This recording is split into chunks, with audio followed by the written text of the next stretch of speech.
I would like to turn to our speaker and ask her to share her story. I came in touch with Nekesha maybe 2 weeks ago anonymously. Her story was presented as the IONS monthly near-death experience, which is presented anonymously to a large audience from IONS. Well, I called Ann Ellis, who's my contact at IONS, and I said, "Is there any way I could be connected with the person who had this experience?" And so she helped me connect with Nekesha, and she and I agreed that she would be our speaker this evening. And she has a great story to tell, and I would like you to tell the whole thing, please. Go ahead. Hi, everyone. Hi. Well, I don't think everybody wakes up a morning and wants to have a near death experience because I certainly didn't. And I had no idea what it was prior to it happening, nor immediately after it did. It was just something that scared the bejeebies out of me. So I want to give everyone a backstory. I was brought up in Jamaica. I'm a Caribbean girl, and my religious background is Christian. That's how we were brought up. So a near death experience is not a topic that we bring to the table. So I had no idea what was happening. So in 2021, this was, let's say, in the midst of the pandemic, everything is just warming up. And I was here in Brooklyn, New York, and I was just taking a shower one morning, and I remember feeling a tickle in my throat. It was just a tickle. I chose to myself, okay, I'm going to cough. That's your reaction when you have a tickle in your throat. And when I coughed, there was no breath. And I panicked because I didn't know what was happening. This is not something that's expected. What is going on? So I panicked because it happened just as everyone had left me in this house alone.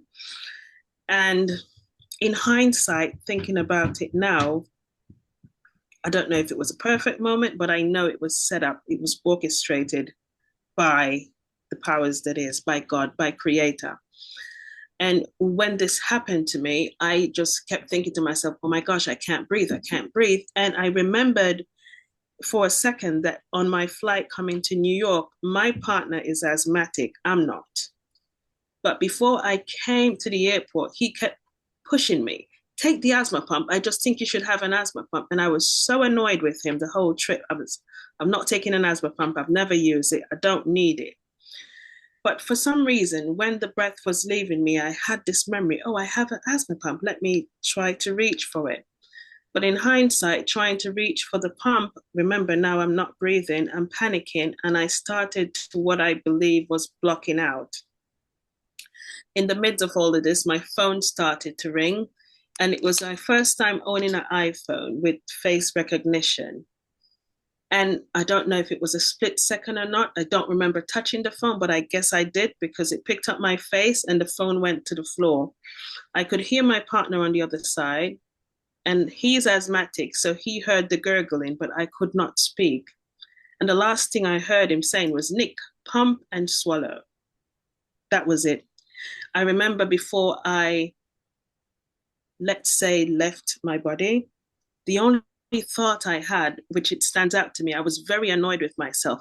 They're going to come home and they are going to find you naked on the floor dead.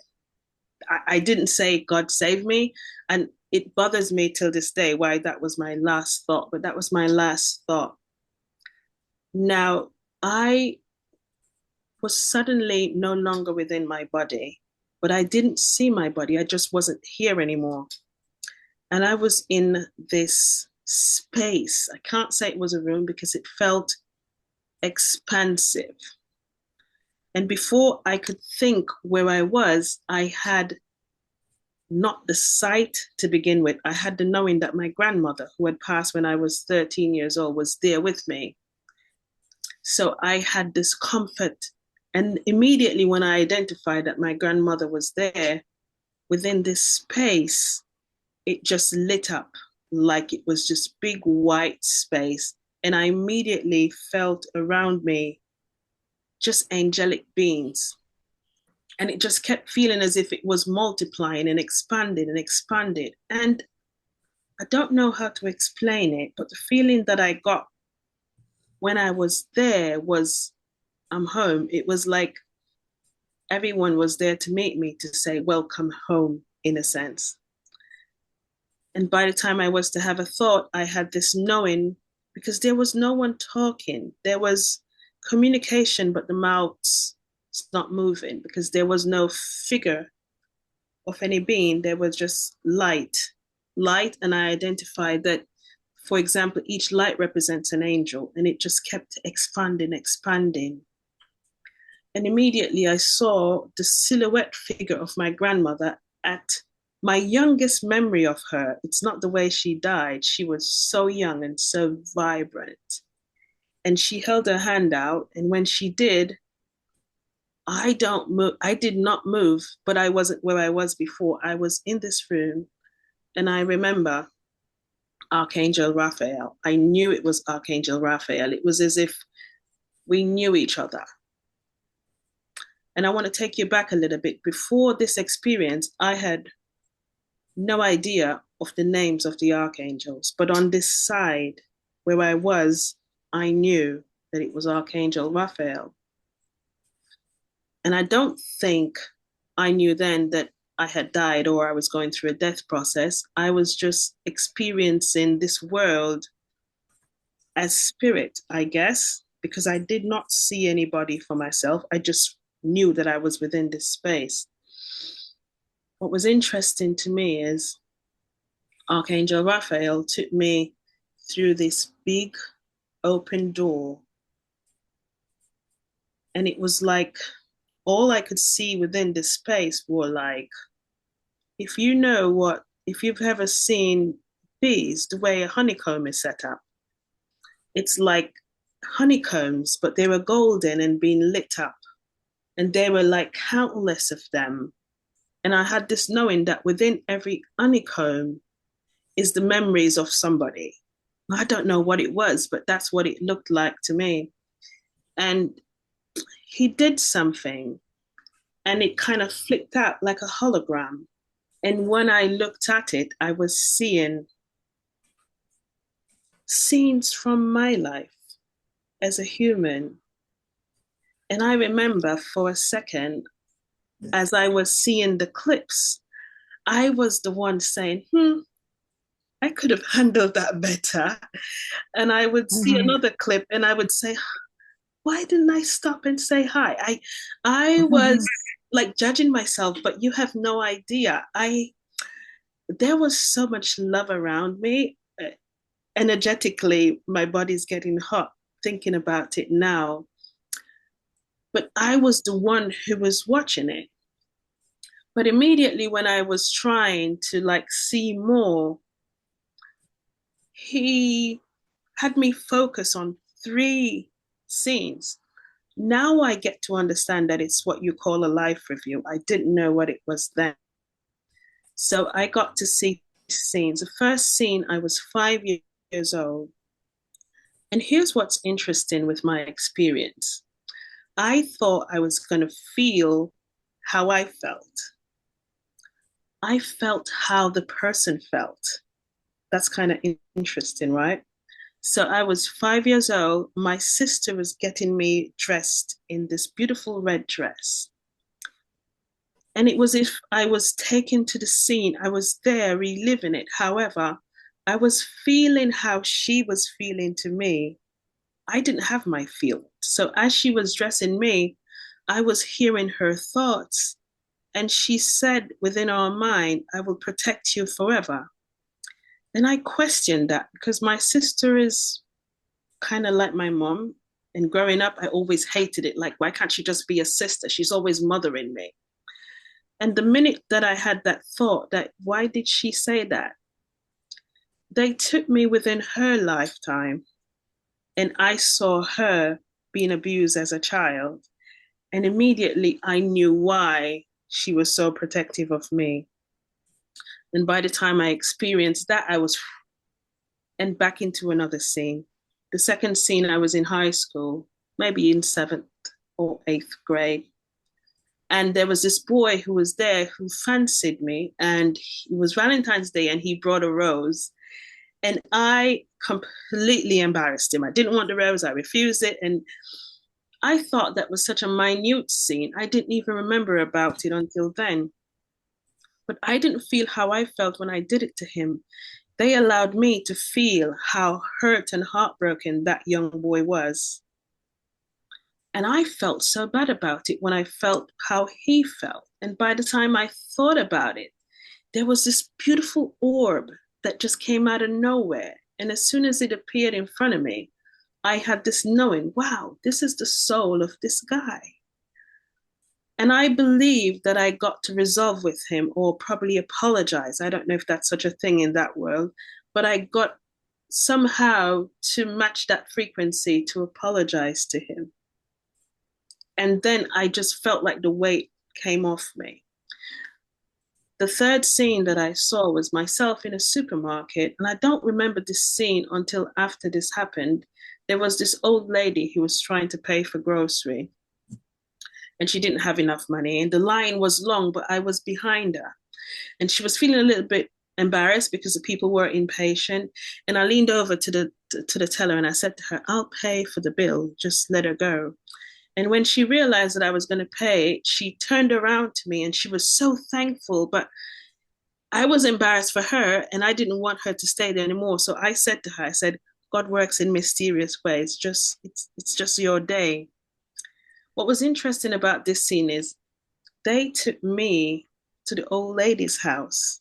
I got to experience her praying to God that night before. "God, please provide for me a meal for my children."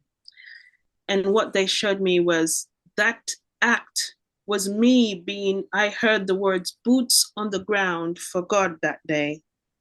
And I allowed her to amplify her faith so much. And they showed me 3 children. And when I asked what the 3 children were, that one act, which was so minute to me, it ended up where she fed 3 kids who were next door neighbors' kids. And she told the story to her children. And they fast forwarded and showed me how her daughter, when she grew up, that story resonated with her so much that she started doing the same thing, helping people. So those are the 3 scenes that I saw. And I was there for, I don't know how long, because there's no time. I don't believe there was time because I didn't feel as if I was on the clock or anything. But I remember as I came from that room, I was nosy. I was glancing all around. And I remember there was a scene where I saw on another side, it was like a spiritual rehab. That's what I had this knowing. It's like, okay, spirits who come here and they have to work through things, that's where they go. And the angels are working with them. And you felt this love coming, it was impulsing from them. And I remember I wanted to stay. And as soon as I wanted, there was a place that I was looking on. It was like there was waterfalls and all of that. And you had to go through these clouds. And when I had the thought, I want to go there, my grandmother showed up again. And she said, "It's time to go." Mm-hmm. And I was like, "I don't want to go back. Go back where?" Mm-hmm. And as soon as I said that, I was out of this white room and I was in this absolute black space. It didn't feel scary, but it was extremely black. And as soon as I started to observe, it was as if somebody poked a blackness with a pinhole. So there was a pinhole of light. And when I focus on that light, I remember feeling this. And I started to feel my body again. And after a little while, I kept doing that and I felt myself in my body. And I was back. And I was back and I was hearing my partner on the phone, "Nick, puff and swallow." And I remember I felt, I didn't look, I didn't open my eyes. I felt in my hand. And I don't know if I did it right or not. I know I puffed it 3 times and he was still there. I'm not touching the phone. And all I did is I rolled over and I said, "I'm okay. I don't need it." Mm-hmm. near-death experience is okay to have. And I'll stop for a second for anyone to ask questions before I go forward, because the hardest part of my life is not having the near-death experience, is continuing to live after a near-death experience. That for me is still the most challenging part. It's just, I came back with a weight because I'm a Christian girl, go to church every Sunday, and I believe in all these paradigms and I see where they're necessary. But I also now understand a love that is now beyond just belief. It's absolute knowing that, oh my gosh, we are absolutely protected in everything that we do. And every scene in your life is set up. And the things that we do in this life that I did, that I thought that I would see a life review of all the big things that I did in this life. I didn't see them. And the angel explained to me after my near-death experience is because being boots on the ground for God means that the very minute things that you will find and say they're insignificant, those are the moments that you actually meet God as you're going through this life journey. The person that you can smile with, that you choose not to, the person that you can hold the door for, the person that you can help just because. No reason, there's no attachment, there's no condition attached to this love that you have. You're just doing it because you can. And now that I go around in my environment, from work to my family, and you see people feeling so depleted and so defeated in life because they fear that God is something that you have to be perfect for, or you have to do something a particular way before God sees you or answers your prayer. This near-death experience proved to me that it doesn't matter how small you think you are in stature, you are just as important as the other person that everyone else reveres, because there's nobody who has any judgment from the spiritual realm. And for me, it's been a very interesting experience, because when I came out of it, it has expanded things that I never thought I could do. I was an author before, but when I dream now, or if I should meditate, I am talking to angels.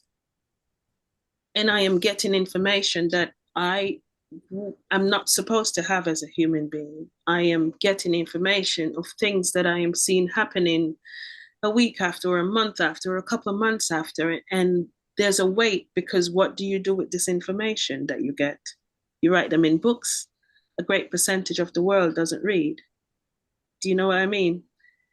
What do you do to be boots on the ground, or to expand love within a world that feels as if they don't deserve love?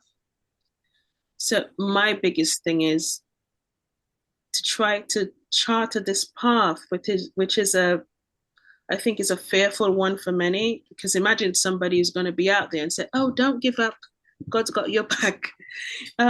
That relationship that just broke up, there's a plan there for you, don't worry, better is coming. How do you say to somebody, you know, the job that you applied for, although everything seemed perfect, don't feel so bad that they didn't call you back, because God has a better plan for you.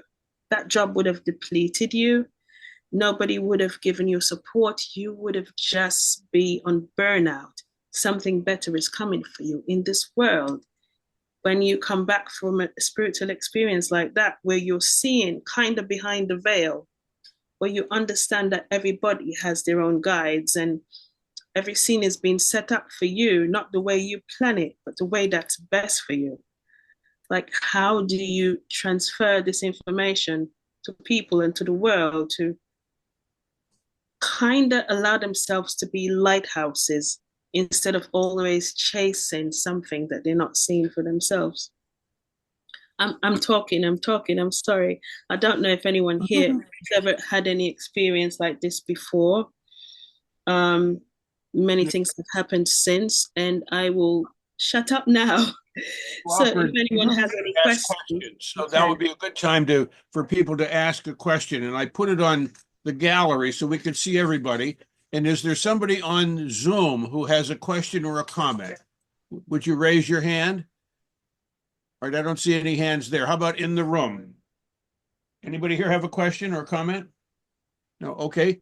We're ready for you to continue your telling us what you experienced. Okay. So for me, my first set of experiences after the near death experience was vivid dreams, absolute vivid dreams that felt like a continuation from what I experienced there. And I would get dreams sitting down, having conversations with the angels and having them showing me things happening in the world and a trajectory of where it might lead to by our choices. And the most interesting thing I found out is most of the things that are happening in our world and in our lives individually are from our own choices because we haven't learned how to let go of the things that physically and spiritually deplete us. So if you're having let's say a conversation or you're being guided from something that's eternal, they teach you how to not see and only listen. You're taught to now feel. So I found, especially in my family, it's been a little bit challenging because remember, I'm from absolute Christian faith. So I'm having a conversation with my mom and I'm telling her, I was sitting and I was talking to my grandmother who passed away. That's taboo. I can't say that to my mom, but I had to. Yeah. So immediately when I say that to her, she becomes fearful because she says, you know what, the living has nothing to do with the dead. Mm-hmm. Well, that's what I was taught also. The fact that I was taught that and I experience it so vividly over and over and over again, do I discredit what I experienced or do I own it? And because of the fear that's within the society, we try to hold on to one story. But I think the main thing is to understand that we are supported. And I've said before that there is no death, but when I say this, people also get a little bit timid because how could there not be death? Because I experienced this with my friend, my parent, my siblings who passed away. But what they explained to me and what I experienced myself is death in the spiritual realm is not something that is grieved. It's more something that's celebrated because it's changing forms. It's stepping into not less of you, it's stepping into more of what you naturally are, that is spirit. But in our society and traditionally, we are taught to think, oh my gosh, death is a finality, they're gone forever.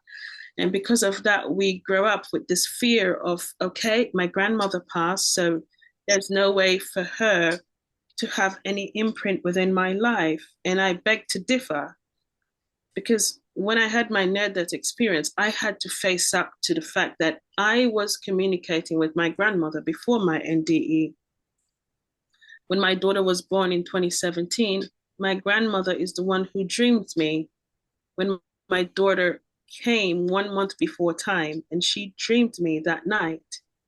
And she showed me this child in this orb with a rope tied around their neck. And I was so livid in the dream, like, why isn't anyone saving this child? And when I woke up out of the dream, I realized to myself, oh, that's me. And I never forgot that 3 o'clock that morning, 2017, November 25, when I rushed to the hospital, no water broke. I was not in pain. The doctors turned me back. They said, there's nothing wrong with you. Wait your time. It must be Braxton Hicks. So this experience with my grandmother took me there. And when I was going to leave, I heard the voice, stay. And I went back there. And there was this nurse who just appeared out of nowhere. I don't know where she came from. And they still can't tell me who she was to this day. And she said to me, let me check you just for peace of mind and see what's happening. And I had to write this in a book recently because I have to try to divulge everything in one place. And when she checked, I was 3 inches dilated, no water broke, and I was not in pain. My daughter was born 15 minutes to 12 o'clock that Saturday morning. You know how she was born? She was born the same way I saw in the dream, with her hands like this and the cord wrapped around her neck. She was born blue. And I didn't see her for about 5 hours. They had her in the incubator trying to get air back into her. So when things like this happen and you're seeing it physically, you have to have come to a point where you say, you know what? Possibly there is more going on in this world than what we see with the two physical eyes. We are supported by angels.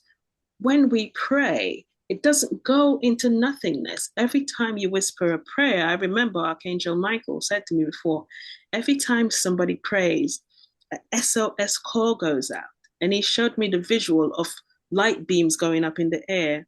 There's no prayer, no matter how minute, that doesn't go somewhere. And it goes out there. And what happens is all of us who are here are boots on the ground for God. So somebody whispers a prayer and they say, you know what, if I could just meet this person or get this opportunity, and all of a sudden you have this nudge in your mind, you know what, I'm going to get up and today, instead of walking that way, I'm walking this way. And you see somebody and you just have this divine feeling, wow, you know what, I'm going to do this for this person, or I'm going to smile with this person, or I'm going to give them $1. It didn't just happen out of thin air. It's you being boots on the ground because somebody whispered a prayer. They said, God, help me out of something. And what I learned is, and many people don't understand, is you are all vessels of God. We are all vessels of God, whether we want to or not. It's the choices you make when you get to see your life review. Everything that you're going to be judging is the opportunities that you had that you chose to withhold love, or the opportunities you had that you chose to give love. That's it. That's the whole narrative of life. And that's the things that you're going to be judging yourself on. And we keep living this life in fear, say, oh my gosh, somebody's going to judge me. The biggest judger of you is yourself. When you get to sit down like I did and feel how you made somebody feel. Can you imagine somebody who's, let's say, a mass murderer or, you know, a rapist or something? You're going to have to face how you made those people face. You can't see the light of God at no point until you resolve those things that you did. So nobody escapes it. But at the end of the day, the biggest judger when you go back to spirit is you. Because the minute you transition from this body and you are back to spirit, immediately you become benevolent. There is no possibility for you to judge. You're not angry, you're not bitter. All you have is unconditional love. And that's for a spirit who goes to the light. The ones who don't, well, they choose what they want to experience until the time comes for them to do or to not. Does anyone have any questions so far?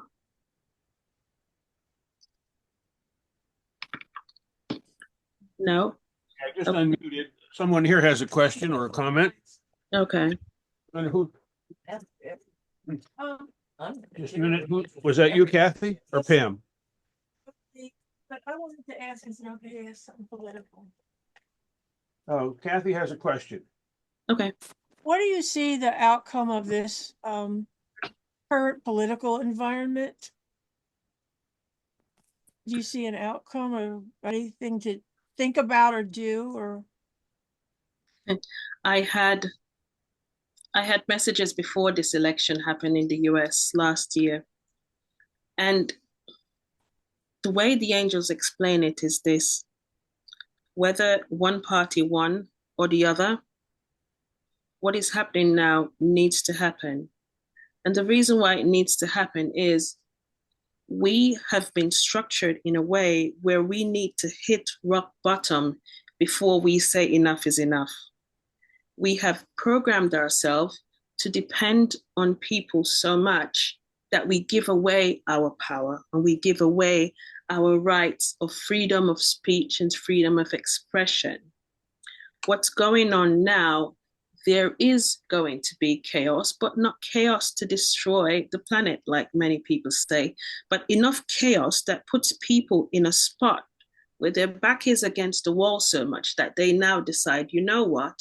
I will no longer depend on this one government or the way this system is being run. And what will happen eventually, from what the guides have told me, is the way we know the political system is going to change.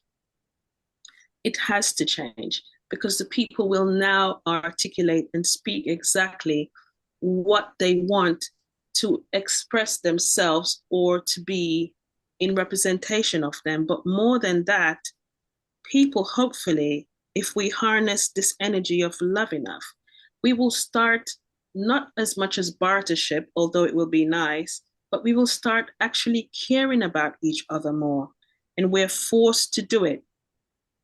It's like, I remember at one point, somebody asked me about World War III. And I said, have you read the Bible about the last days, what it talks about? I said, we've been going through that since the pandemic. We have been going through a World War III. We are going through a World War III now. There are pockets of wars going on all over the world. It's not the way we visualize to see it because we want to see it like we saw the First World Wars where so many people were dying, but it's still happening in small pockets all over the world. And eventually it has to die down. I remember seeing a vision of the world splitting light and darkness. And when I looked at it, they showed me lighthouses. They're giving me this now, so this is cool. They keep showing me lighthouses popping up all over the world, not where the light is, where the darkness is. So every pocket in the world that has a war going on or injustice going on, you find one or two people that are speaking up about it, or they're energetically sending love to these regions of the planet. You see the lights expanding and multiplying. And what the angels want this to do is force enough people to start sending love and sending prayers, and enough people within these regions to have the power to speak up about it for it to eventually disseminate. And in that vision, what I saw was the light expanding and taking over the darkness, which means the light is winning. But imagine fighting something that's always had power all this time. The darkness, the entertainment industry, all these places that have so much muck and so much dirtiness underneath for all these years, and they've spread money on top of it and gold and make it look so beautiful to the world. The way the governments have allowed industrial farming to just do as they please without sending through the proper testings to make sure that people's bodies are healthy. I had a dream a couple months ago about the industrial farming and the beef system and how many people have developed cancers out of this. And these are the things that are slowly, it's like, a lid come off a bottle and the train has left the station. And the more it shakes, a little bit comes out, and that reveals something that terrible that was happening there. And the people now must come together to make sure that doesn't happen again and start to cleaning the earth up, pockets by pockets, countries by countries. And America is where all the eyes are on, because despite the countries that we're watching and we're seeing wars happening, the most terrible war is happening within this country right now, between cyber, between, I can't talk about the children, between the things that are being done to children that nobody still knows, nobody has disclosed yet, that our government, that people who are high up, who are revered, have brushed the carpets over. And everything that will happen this year, the tsunamis, the earthquakes, all these things that will come, I remember they kept saying, still do not fear, because the people who will transition from this, they had a soul contract to go. They had a soul contract to be a part of this message, this changing of the new world that's coming. And it's not like a world is going to change. It's a consciousness of people. It's people who are all of a sudden, instead of thinking one way, I am right, which means you are wrong, and my God is right, which means you're going to hell. We are slowly changing out of this paradigm thought that says we are all children of God. We are all vessels of God, and we have to come together in order to rid the darkness, starting from this country that we are in. I have a question. Kathy, did that answer your question? Yes, thank you so much. That was beautiful. All right, Yes, Pam has a question. I have a question. Oh my God. First of all, thank you. I love you so much. I resonate with everything you have said. I mean, from the moment you came on and opened your mouth, I'm sorry. that Yeah. really resonates. So what do you think about the 3 days of darkness? What do you know about that? It's energetic. And somehow I'm so excited. And at the same time, I wish I could get more people not to be fearful of it. The 3 days of darkness, so many people are talking about it, but I'm not listening to it. I'm more connecting with my guides. I'm going to try to. I'm sorry. Sometimes when I talk to you, I'm either seeing or maybe they want to say something. The 3 days of darkness. Just channel. You're a channel. Just channel to us. The I 3 know it. days of darkness are energetic. The 3 days of darkness is a period that will allow people to face the things that they've been running away from for so long. It's not something to be fearful. It's like this big mirror that will go up, that you will have to stand in front of and face to say, what is this thing that has been holding me back all my life? Because I cannot go over to the next day, to the next dimension with this fear. I need to face this. If it's trauma, we have to face it. If it's if it's pain, if it's sickness, we have to face it. Because what they're showing me now is most of these things that we hold on to and we own, we must understand that we ourselves created them. And the reason why we created them is out of fear, is out of lack, is out of what they taught us that we needed to hold on to. And the 3 days of darkness is coming for us to face ourselves. The darkness doesn't mean anything to fear because everything started from darkness. It means that this is where you now regrow. This is where the seed that you planted will now burst soil. You will choose which train you want to go on. Do you want to go on the higher consciousness, or do you want to continue and go in the place that has all the lower frequencies, that holds you back, that has you crying, that has you believing that you do not deserve? You have to now make a decision. Which way do I want to go? Do I want to go to the place that is resonating with my heart? Or do I want to continue in this society that tells me that fear-mongering is my choice of way to go? This is not your choice. The 3 days of darkness is coming for you to regain your power and for you to remember that which you are, that the soul that you are is expansive. You are not limited to the flesh and the bones that are in this body. You are everything, everyone, everywhere, and you are protected, guided. You will always have someone setting the scene up for your life every step you go. You are in traffic. Do not allow the energies within the realms to allow you to be upset. Stop for a moment and breathe and say, God, what am I not taking notice of? And look around you. There may be a message from your guide patting you on the shoulder to say, you've got this, because we've got you. The 3 days of darkness comes for you to slow down. You're going to a burnout, and you're not allowing your soul to breathe. You're not allowing your soul to guide you. You're on the screens every single day with the fear-mongering. However, when have you stopped to listen within? Do you know you can ask a question and have the answer permeate from within you? That is where truth lies. So the 3 days of darkness, do not fear. The magnetic field is off, yes, and it may be propagated for you not to have power, but do not let it fear you. It may be synchronistic, but remember, it is all about the soul remembering. It is all about you loving on yourself, take this time, look in the mirror and say, I love you, not with condition, not because I have freckles, not because I have wrinkles and I'm aging. I simply love you because you are a fractal of God and you are accepting within our realms always. Okay. I didn't expect it. I didn't. Okay. Okay. Okay. So I've never done that before. So I'm sorry. Oh, Tell my friend. Okay. That was Archangel Mike, and it comes through my spine. Okay. Any questions? That was exciting. That was wonderful. Thank you for that. Yeah. Can you hear me? I'm hearing you.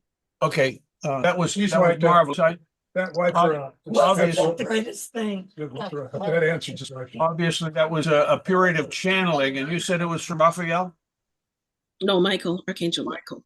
That's Michael. Oh, thank you very much. Yeah. You gave us more than we ever expected. I did more than I expected because I've never done that before in public. Yeah. I'm going to put it on the gallery and see if anyone in the gallery has a question or a comment. Okay. Don, next question. Don has a question. He's here in the room. Okay. So it appears to me that that's a two-part answer. There's going to be physical conditions that. Just a minute, Don. I've got to get the right camera. Okay. It's not the right camera yet. The camera. Let's see here. I must have pulled the cord out. Okay, I don't need the picture. I just answered the Yeah, question. you don't need a picture. I don't need the picture. Okay. There we. No. Okay. Okay, we don't need a picture, but the microphone, it might be working here. Let's see if you can hear me heard. Okay. I'll probably hear. Okay. So physical properties where we actually lose electricity due to some natural occurrence. So that's the one side, that's the physical side. But the spiritual and psychological side is what that downtime gives us the opportunity to do if we choose to spend it in reflection. And there's going to be some extra power in that reflection time that is not normally available. However that Yes. however that happens.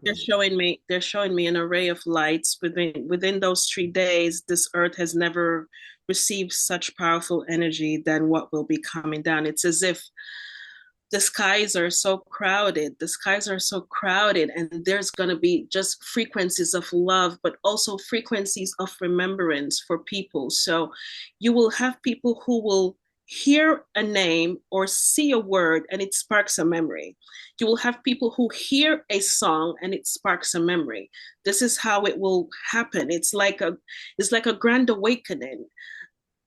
The reason why I believe they keep showing me the lighthouse is because there's so many people, I guess, like myself, who are now seeing it, and they've been pushing me to go on social media and talk about this for over 2 years, and I haven't really because, but they keep showing me where we need to be lighthouses, and it keeps. Okay, do you remember during COVID, where in America, they kept showing the map of America and they showed the red spots as it spread? Yes. Does anybody remember that? Okay, Yeah. so they're showing me that now, but it's not the red spots. It's light being lit up all across America.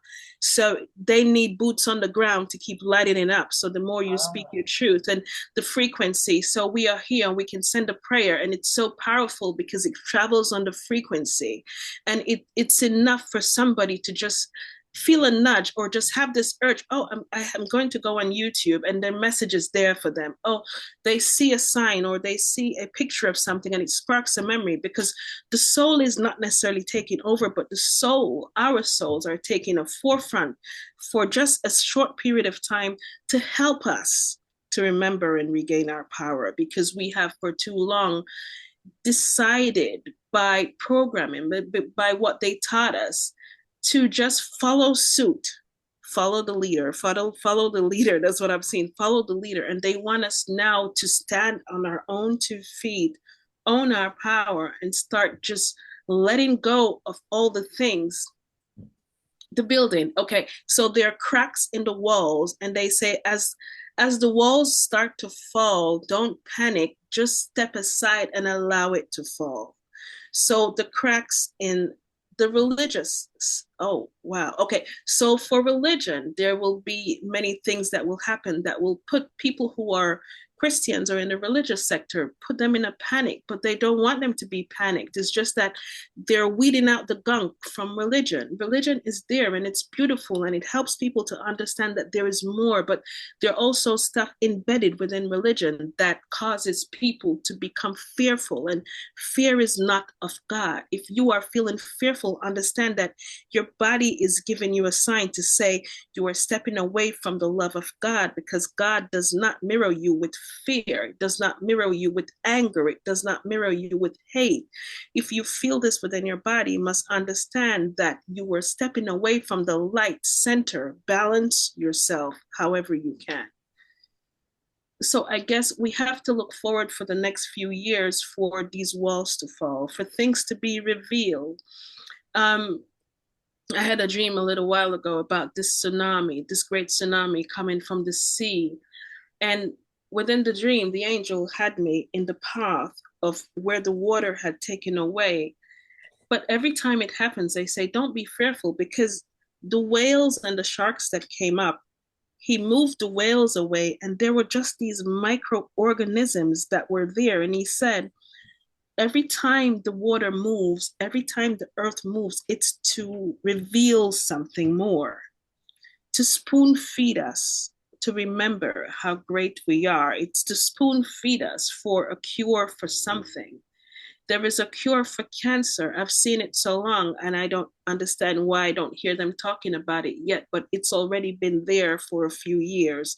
There's a cure for cancer, and the spiritual realm does not get annoyed. They don't judge. But when you see it as a human being, you get annoyed, because I have friends and I have people who are passing away and struggling with this disease. And the powers that be has this cure that they reveal from the microorganisms. And the cure is there in the labs, but they're making more money from the medication that is completely depleting the body. And this is why these things have to happen. There has to be a shakeup where somebody who is having control over something, you won't hear about him in another day or two, because something happens. You say, oh my gosh, I can't believe they died like that. Oh my gosh, I can't believe they did that. Allow the angels, allow the powers that be to do what it needs to do to uproot these things, these muck away, so we can clear a clear path. The younger ones that are coming up are coming more connected. They are not associated with hate as much. They're not associated with this reverence of, oh, I am above and you are below. The younger ones are coming more balanced. We have a better trajectory going forward with the younger leaders who are coming in. But the older ones, they must be removed as best they can. And that's what's happening now. We have to allow, as the walls crack and they start to fall, don't be fearful. If you pray, pray. If you meditate, meditate, and allow it to reveal that which needs to be revealed. That's it. Did it answer your question, Dawn? Oh my. Yeah. Oh my. Nekesha, can you tell us something about extraterrestrials? Do you have the whole night? Oh gosh. I know. I wish I could talk these things around my family. They want to check me into a psychiatric ward, but I understand. Right. yeah, I as a younger child, I used to dream about being on spaceships and stuff, and I never understood them. But my family told me it was imaginary, so that's that. But since I had this NDE, I have connected with extraterrestrial, and I think because they wanted me to write a book, but the frequency, I don't understand it. I don't know. I need to be worked on. But what I know so far is I have been on the ships, but I am mostly connected to the Arcturian group. And they're such beautiful beings. And they're just here among us. And when I get to connect with them, our skies is like an interstellar airport. And we don't see it with the physical eyes.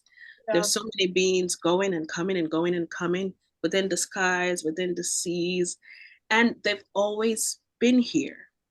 And there's so much support that comes from that side. Why? Because most of them are a part of the ones that seeded the earth.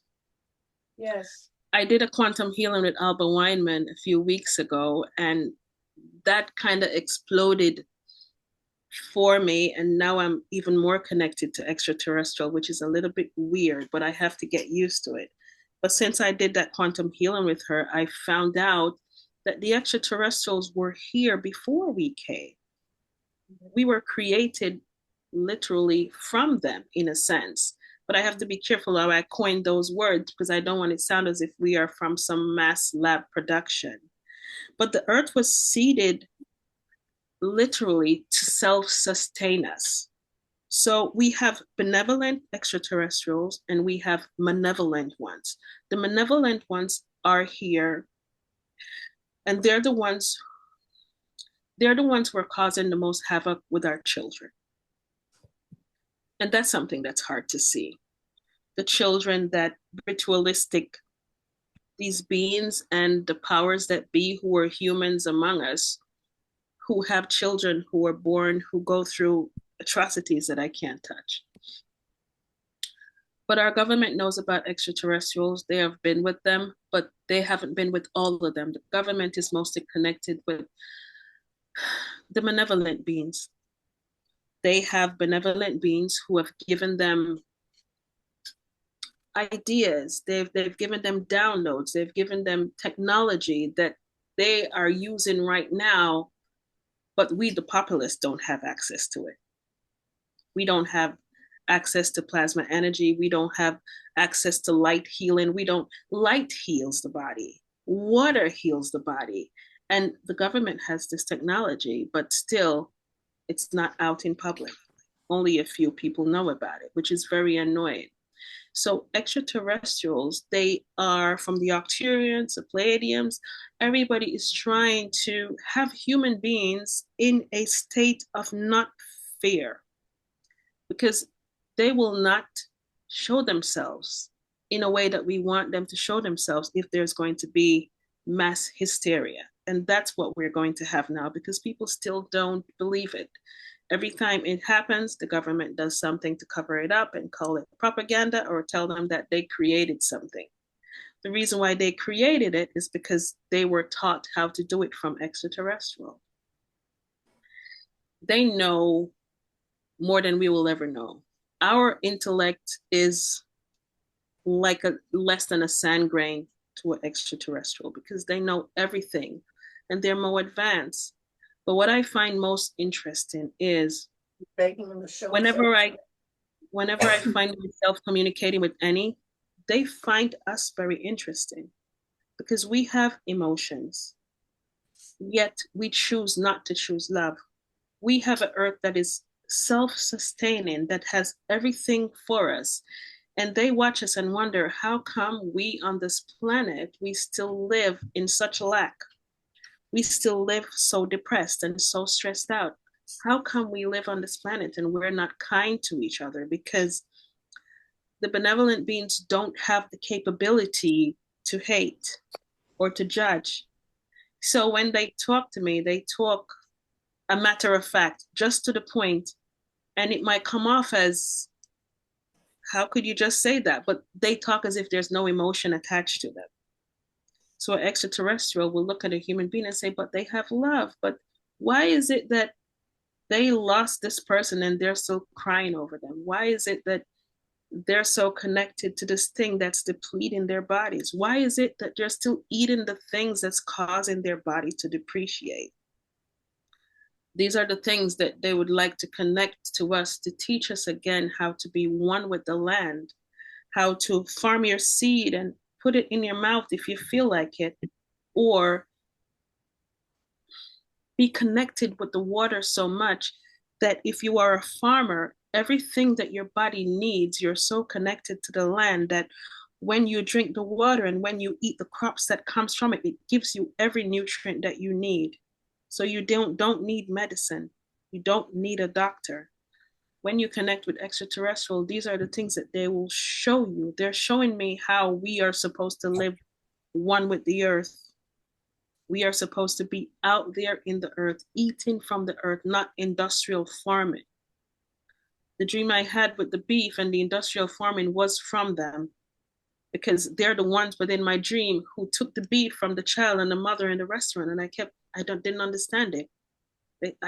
They said they don't understand why we eat it, because it's dead meat. It's synthesized meat. Why do we feed it to our bodies when the earth provides everything that you need and it self-sustains itself? Gaia keeps giving you what you need. It never gets depleted. It keeps growing the trees and it grows the crops. And if you should dig all the dirt out of Gaia, give it a few years and it replaces it. It's a live planet. It keeps providing. So that's the most thing that they observe us, and they would want us to become more self-proficient within ourselves instead of allowing the malevolent beings to have us like slaves, to have us wanting this social media and not understanding it's a trap of what we call the devil, but it's a trap that keeps us in fear and keeps us within this illusion and distracted from what's going on in our society, within nature. So they look at us and they wonder, why is it that the children now, we allow them to be on the screens, and it's repurposing, they showed me. You do this on your phone, it's giving you the same frequency. It's so important. The frequency it gives you is, I need. And the more you do it, they keep saying, I need. So we now freely have signed a contract with the darkness to keep ourselves enslaved. And they want us to understand that is not the reason why we're here. And this is why I believe maybe the entertainment industry is getting a hit the way it's getting, because I think they planned it to have people to start to see the people that they always revered, to say, oh my gosh, this person, I will do anything for that person, to show the dark side of them. You look in somebody's face and you see two sides of them. You see the benevolent side and the malevolent side, and you realize this person that you always revered, this big pastor, this big actor, whoever they are, they're really just a mask that you're looking on. They're literally the devil themselves. But we listen to the songs that gives a frequency of lack mentality, and we keep listening and we keep freely feeding ourselves. We're talking about beings that are way more advanced than we are. However, we are like the children for all of these beings that are around us. I have a painting that I did, I'm looking at it now, and I tried to, I'll send a picture of it to you, I'll show you. There are multiple universes, and we keep saying, oh, we only have Mars, Pluto, whatever. When you get to go up, or when you get to travel with an extraterrestrial, you get to see how many Earths they are. They are countless and countless, and the way I saw it, it just kept expanding. So why do we believe that we should be in this state on the only planet that is self-sustaining, but yet we live in lack? And we wonder why we're going to have 3 days of darkness, because we need to reset. People need to understand that you are the chosen ones right here. And most of the people, yes, people are going to die, but that's the contract that we signed. This is us being on this planet. We're expressing ourselves, but not to express ourselves as slaves. and not to feel depleted and not to settle anymore to say, I'm living this life because it's all the life I have. No. Extraterrestrials don't understand why we even sit in one job for 20 years. He said, that's the only thing that excites you? Nothing else excites you? You speak to an extraterrestrial child, they say, that, and it makes you happy? The only thing they will say, does it make you happy?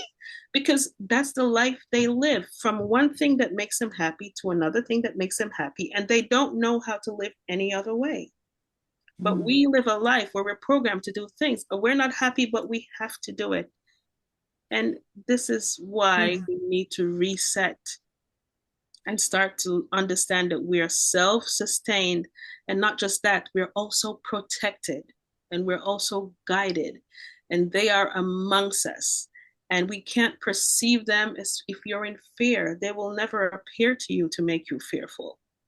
If you start to let go of that a little bit and you entertain that frequency, oh, I would like to entertain this being, this angel, this prodigy, then you open the doors for it because you're meeting them at their frequency, but not when you're fearful, because they don't want you to go crazy. It's a frequency that's of a higher realm. It doesn't mean that you need to go higher. It means that you need to let go of the load you held all these years. It says, you don't deserve, I'm not pretty enough, I'll never make it in this world. This sickness is killing me. Well, this sickness is probably teaching you a lesson. This sickness is probably teaching the people in your community a lesson. You probably chose to have this sickness for somebody to come up with a groundbreaking cure because somebody else in your family saw you experience this and they're going to come up with the cure a few years from now. Everything that happens is for a reason. No scene is wasted. And that's the most important thing that I guess we can take from me having communication with any extraterrestrial. Right. Thank you. We are past our time. This Not may that we're be- past our interest. I could listen to you for the next 8 hours. I don't have the concept of time, so I apologize. Oh, no apologies needed. We wanted to hear everything you had to say, and we're really not ready to end the meeting, except that we contracted with you till 8:30. And you have anything else that you could share? I have one, and you mentioned the tsunami. Can you tell more about that? The tsunami, I had this, I have to check back because I write them down, but I've been getting tsunami dreams for maybe the past 8 months. And okay, let me explain how most of my dreams will go. A lot of my dreams that I will get when I know they're kind of like predictions, I don't like using the word because things change so rapidly. There's always a TV screen somewhere within my dream. So I always have to remember in the dream to try to there's always a news going on somewhere. So that's how I know, oh, that's something that's going to happen. So I always try to look on the screen to either see the date or where. That's the only way I know. So this tsunami, it started to happen and I used to see it like it was happening off the Caribbean Sea. But the last few ones that I got, it was mostly in Asia. I kept seeing Asia because I did not understand the language. That's how I knew it was China or one of those countries, because I did not understand the language on the screen. And for me, I kept seeing either 0607, but I did not see the year. So I wrote it down and I just shared it with my family group because that's what I usually do. But the tsunami that was going to happen, it was a volcano. It was an eruption from the sea because the way they showed it to me was fire from the sea. And it made me very curious. I was like, how is fire coming out of the water? I couldn't understand. It was sparks of fire coming up. And when I looked at it, I became fearful within the dream. And I think that's what dragged me out of it. And I looked on the screen and I said to myself, wow, that's Asia. But that's only happened 2 times. I haven't seen it again in that part of the world. I don't know. I have to watch it. Before I came on tonight, I got a little bit emotional because just before I came on, one of my family members called me and they said to me, a plane crashed today. And then I got very emotional because when they gave me the number of the plane, it's a number that I sent to my family members maybe 2 or 3 days ago. I kept I had this dream, and every time I would wake up in the night, I go back to sleep, and I kept seeing the numbers, but I don't remember what was before it. So because I didn't know, I sent it to my family. I said, I don't know what these numbers are. Y'all just take it and just remind me. And he sent me a clip of the plane, and it was like, I don't know if it's 1171 or 171. And I got really hot that's why I was late. So I'm sorry, because he sent it to me. And then I said, I have to go on a live. As soon as I come off the live, I'll talk to you about it, because I haven't seen the news yet, but he says there's a plane crash. Oh, yeah. And the number is what I sent to them. So there's a weight that comes with it, because even if you see something, what do you do? So that's my frustration a lot of times, because who's going to listen? Or especially if I don't remember all of it. I remember the numbers. There was something written before, but I don't remember. You asked the question twice about what do you do when you see something that is about to happen. I wonder if anybody has an answer to that question. I'm going to put it on the gallery and see who might have an answer. Yeah. So Be careful who you tell it to. Yeah. that's a good one. That's a good one. So that's my thing. I have a family group, and no one in my family believes what I'm doing anyway. So when things come to pass, I last night I was going through, I have recordings on my phone when I have dreams, and I just wake up, I press the record button and I talk the dreams. That's the easiest way. So last night I thought to myself, I'm going to start sharing these dreams somehow. So when I was going through it last night, and there was this earthquake that I forgot about, and it was Diego. So I said to myself, maybe it's San Diego. I don't know, but it was a 7.2 and a 6.7. And I listened to it last night. I was like, oh my gosh, I'm going to post it on, I don't know where to post it. I'm going to post it on my YouTube. I don't have many followers, but I said, you know what? The angels keep pushing me. Don't be fearful. Don't think about views. Don't think about what people is going to say about what you're doing. Don't care if people ridicule you. Just put the message out there. So I think if that's what I need to do, okay, I will do it, because I don't really care about what people think. But still, when you see them happening, and you know that people went, although I know that their souls are okay, you still feel a little bit, like you didn't do enough. It's like a heavy weight, right? But the angels keep saying, be the love, be the light. And every time they say this, they show me this visual of a lighthouse. So I have to understand, okay, you're not here to change anybody's minds. You're just here to be a placement, to speak the truth, to help people to understand the paths that they're on, if they're on the same path as you, and just be this beacon of light that flashes. And the ones who are lost out at sea, they can find it. So I guess that's the simplest way I have to think about it. To whenever I get this, put it somewhere, be on a platform, give it out. And I guess every time I give a message, it's like a beacon or a light that's flashing for somebody to see it. I don't know enough yet. Nekesha, Well, thank you so much, guys, for having me. I know I went over time. It's quite all right. Nekesha, I am in touch with many podcasters, and I want to, with your permission, give them your contact information for them to get in touch with you, so that you could have a better presence in the media. Would that be okay? I at this point, I don't have a choice. You said that to me, and I am getting all the way down my spine. So that means yes, I guess. All right. Yeah. I know I have your information, but I want to make sure I have your phone number, your email address, and you said you have a YouTube channel? Yeah, I have a YouTube. I want to make sure I have that too, so I can send it to podcasters. And I think you'll be inundated with requests. And as far as this video tonight, I'd like to share that with some people. Is that okay? That's okay. Okay. Any last comments or questions from anybody? So much. Thank you so much. With you, Yes, please come back and see us. All right. I need a community. So this is my community. I told Dick before, I don't have a community to have these conversations so openly and without, I feel so if somebody's judging what I'm saying, I tend to feel it and then I start to change my words to suit them. So I haven't had that feeling tonight, which means everyone here is receptive to learn or to understand what I'm saying. So I thank you for that.